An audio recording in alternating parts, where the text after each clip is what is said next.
We got Goose about, I think it was about a month and a half ago. We were just at work one day and someone called and said that they had a little three-legged dog that needed our help. And so asked if we would make a leg for him. We didn't know that they wanted to, I guess, let us have him. So I said, yeah, absolutely. We've done a couple in the past. I tell people all the time, it's like those videos on YouTube of like, if you put socks on a cat, they kind of have that like weird walk where they're trying to figure out where to put it in space. He kind of started off that way for the first 5 minutes or so, and then it was like he got weight down on it, and then once he got weight on it, he was hopping, and then he was walking, and then he was running. I mean, it was all within an hour. So he grows very fast, and so every time he outgrows each one of his legs, we'll just go ahead and recast him and make him a new one. We've had him a month and a half, and I think he's on leg number 6. It makes it more normal, I think, for patients sometimes. If a patient comes in, and a lot of times you have patients that have never really seen anybody that's lost a limb. And so when they come in and everything's brand new to them, they don't know any of the terminology, they don't know this world, and that's okay. But Goose is a great icebreaker because he's got such a simple issue and a simple solution. He's just missing a paw, and we built him a paw. And so a lot of times when people see that right off the bat, it kind of gets them to loosen up and gives them a lot of motivation. His first patient, he was in a wheelchair. She went into the room and we brought Goose in. That was our first time trying to bring him in. He walks in, he says hey to her, and everything's real sweet, and then he went and laid up underneath her wheelchair and fell asleep.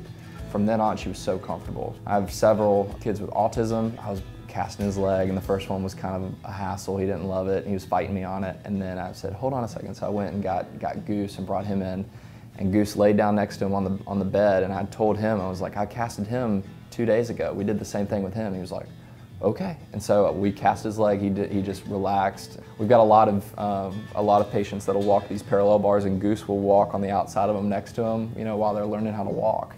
He helps people, and because of how comforting he really is whenever he's in the room with people, that's been one of the things that's been unreal. One of my biggest fears, I think, whenever I was going through school and before I really kind of had an idea of what I wanted to do, was I never wanted to get to the point where I didn't want to come to work. And then whenever I went to Mercer, they had the Vietnam program. I got to go as a freshman.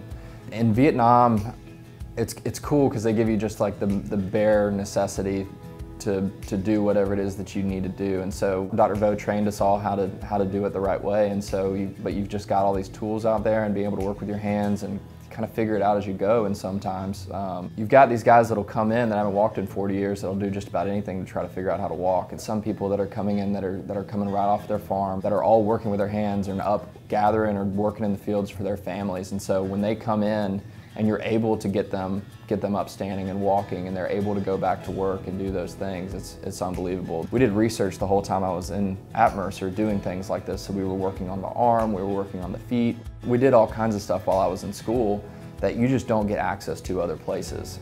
But when I went to grad school, I feel like I had a really big advantage over a lot of other students because I had been seeing it for so long. Getting into this field and being able to do this every day, being where I am here in Warner Robins at Bolin, they have so many different kinds of patients that I'm not really just seeing the same thing over and over again. You've got a baby that needs a helmet, or you've got a Marine that needs 2 legs. You give somebody the ability to do all this cool stuff that a lot of people take for granted. It's very fulfilling, and I love it. I love doing that.